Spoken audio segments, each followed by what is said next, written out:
Welcome to IBTV. Pathapatnam నియోజకవర్గంలో కేంద్ర మంత్రి కింజరపు రామ్మోహన్ నాయుడుపై వైసీపీ నేతలు చేస్తున్న విమర్శలను ఎమ్మెల్యే మామిడి గోవిందరావు ఖండించారు. తెలుగుదేశం పార్టీ కేంద్ర కార్యాలయం నిర్వహించిన మీడియా సమావేశంలో ఆయన మాట్లాడారు. ప్రజల్లో తమ ఉనికి నిలబెట్టుకోవడానికి కొందరు నాయకులు అనవసర ఆరోపణలు చేస్తున్నారని అన్నారు. వరల్డ్ ఎకనామిక్ ఫోరం నుంచి యంగ్ గ్లోబల్ లీడర్ అవార్డు అందుకున్న రామ్మోహన్ నాయుడు సిక్కోలు జిల్లాకు గర్వకారణమని చెప్పారు.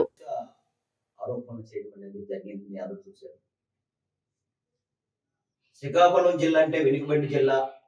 ఈ రోజు వెనుకబడిన జిల్లాని కీర్తి ప్రతిష్టల్ని ప్రపంచ నలుమూలల్లో కాకుండా భారతదేశంలో మొట్టమొదటిసారిగా నిరూపించిన వ్యక్తి ఎవరైనా ఉన్నారంటే మాదొక జిల్లా ఉంది. ఆ జిల్లా కోసము తప్పించిన వ్యక్తి ఎవరైనా ఉన్నారంటే స్వర్గీయ శ్రీ కింజరాపు ఎర్రంనాయుడు గారు. మీకు తెలుసు, ఆయన మీకు అందరికీ తెలిసి చెప్పవసరం లేదు. ఎందుకంటే ఈ పాతపట్నం కూడా వేరే పార్లమెంట్ లో ఉంటే ఈ పాతపట్నం కూడా శ్రీకాకుళం పార్లమెంట్ లోకి రావాలి, ఈ పాతపట్నం అభివృద్ధి చెందాలని చెప్పేసి తప్పించి 2009లో మళ్ళీ ఈ పాతపట్నాన్ని శ్రీకాకుళం పార్లమెంట్ లో కలపడం అనేది కూడా ఆ ఘనత కూడా కింజరాపు ఎర్రంనాయుడు గారు దాన్ని అందరూ తెలిసిన.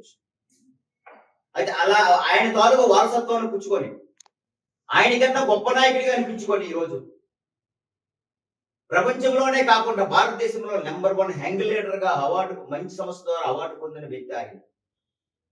అలాంటి వ్యక్తి మీద తప్పుడు ఆరోపణలు, తప్పుడు చేయడం అనేది కాదు.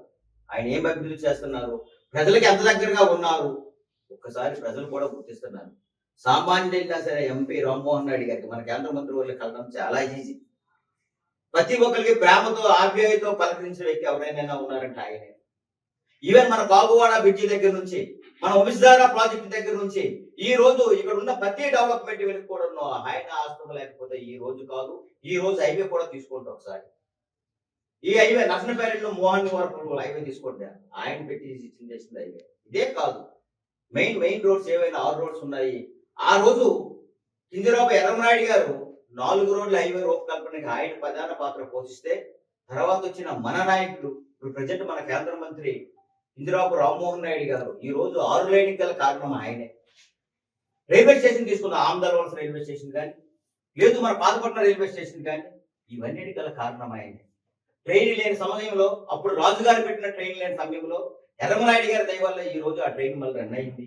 ఆయన తర్వాత ఈయన వచ్చిన తర్వాత ఎంపీ రామ్మోహన్ నాయుడు గారు వచ్చిన తర్వాత ఈ రోజు ట్రైన్ పెట్టి ఈ రోజు మనకి అన్ని స్టాపులు అన్ని వచ్చినవి అన్ని కూడా జరగడం కారణం, ఇన్ని ట్రైన్స్ కూడా రన్ అవడానికి కారణము మన ఎంపీ రామ్మోహన్ నాయుడు గారు. మళ్ళీ డబుల్ రోడ్స్ కూడా క్లారిటీ అవుతుంది. అవన్నీ ఒక్క విషయం చెప్తాం, మీరు అందరికి ప్రజలందరికీ తెలియాలి. ముందు బాధపడ్డ నియోజకవర్గ ప్రజలకి, శ్రీకాకుళం జిల్లా ప్రజలందరికీ తెలియాలి. ఒకటే ఏం తెలియాలంటే వాళ్ళు చేస్తుంది అసత్య ఆరోపణలు. ఈ రోజు అమ్మవారి గుడి దగ్గర తీసుకుందాం. కింద ఉన్నారు, ఏ దేశం ఎగినా ఎందుకు కాలడినా, ఏ పీఠం ఎక్కినా ఎవరు ఎదురైనా ఒకడలా నీ తల్లి భూమి భారత్. మన నాయకుని పోడండి అయ్యా. రాజకీయాలకు అతీతంగా ఎందుకు మనం మాట్లాడాలి? అంత ఎదుగుతున్న నాయకుడు చూసి మనం ఎందుకు వారం లేకపోవడం? మన నాయకుని పొగడండి, అంతేగాని మీరు చెయ్యరు, మీరు చెయ్యనవరు. ఒక ఎగ్జాంపుల్ నేను చెప్పనా? 2014, 2019 మధ్యలో మన ఆమదాలవలస రోడ్డు మన ప్రారంభం అయిపోయిన తర్వాత, వచ్చే స్టార్ట్ అయిన తర్వాత మన ప్రభుత్వం దురదృష్టవశాత్తు ఆ ప్రభుత్వం వచ్చింది, మన దురదృష్టం లేదు. వచ్చిన తర్వాత మీరు 2019, 2024లో ఆమదాలవలస రోడ్డు మీరు ఏం చేశారు? ఎంతమంది ప్రాణాలు పోయారు? కానీ మీరేం చేశారు? ఇప్పుడు మీరేమో మీ నాయకులు మీరే ఇప్పుడు ఆమదాలవలస రోజుల్లో హ్యాపీగా వెళ్తున్నారు. ఆమదాలవలస అంటే కొత్త రోడ్ నుంచి ఆమదాలవలస, అదొక్కటి మొత్తం చాలదా? ఎన్నో ఏళ్ళుగా ఉన్న పెండింగ్లు ఎన్నో పనులను చేసుకుంటూ ఇప్పుడిప్పుడే ప్రభుత్వం ప్రగతి రచనాలపై వెళ్తుంది. మీరు చేసిన అప్పులు కొట్టి కడుతున్నారు, ప్రభుత్వం వెళ్తుంది. చంద్రబాబు నాయుడు గారు మరియు పవన్ కళ్యాణ్ గారు, లోకేష్ గారి ఆధ్వర్యంలో ఇప్పుడు వెళ్తుంది.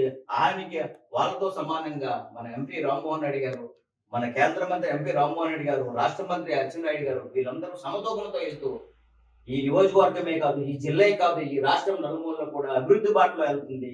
ఇలాంటి తప్పుడు ఆరోపణలు చేయడం కానీ, ఇలాంటి తప్పుడు వివాదాలు చేయడం కానీ చాలా తప్పు. మానుకోవాలి. నేను చెప్తున్నాను, మీకే చెప్తున్నాను. ఒక ఎగ్జాంపుల్ మా నియోజకవర్గం చెప్తున్నాను. మీ నాయకులు అప్పుడు 2019, 2024 ఉన్న మీ నాయకులు, ఇక్కడ ఉన్న మాజీ ఎమ్మెల్యే, కొన్ని విలేజ్లు అయితే రోడ్లు లేదు. నాయకుల రోజులు మీకు ఉన్నాయి, మీకు ఒకసారి గుర్తు చేసుకోండి. వెళ్ళండి, ఇప్పుడు ఆ రోడ్లన్నీ అవుతున్నాయి. అడగండి ఒకసారి. ఎన్నో కుంటిపత్ర వెళ్ళారు, కుంటిపత్ర రానివ్వకుండా ఆపిస్తారు. ఎందుకైనా మీరు 5 సంవత్సరాల్లో ఒక రోడ్డు వేసుకోలేకపోయారు, 5 సంవత్సరాల్లో ఒక అభివృద్ధి పని చేయలేకపోయారు. మరి ఇంకేం చెప్పాలి? ఇంకా మీ గురించి ఎక్కువగా మాట్లాడితే మిమ్మల్ని ఏదో ప్రయత్నించినట్టు ఉంటుంది. మీరు మానుకోవాలి. మా గురించి కూడా మీకు చెప్తున్నా, ఒక వాస్తవం చెప్తున్నాను. అలాంటి నాయకులు మళ్ళీ మాకు రారు. ఎంపీ రామ్మోహన్ నాయుడు లాంటి నాయకులు 3 సార్లు మీరే చెప్పారు దశాబ్దాల కాలంగా ఉన్నారని. దశాబ్దాల కాలంగా ఉన్నారు. ఎంత అభివృద్ధి చేశారో మేము చెప్తాం. మీరున్నది మీరేం అభివృద్ధి చేశారో రండి ఒకసారి డిబేట్కి. అంతేగాని ఆయన మీద తప్పుడు ఆరోపణలు చేయడం కానీ, తప్పుడు విధాలు చేయడం కానీ దయచేసి మానుకోవాలి. అది మీ విజ్ఞతగా విడిచిపెట్టాలి.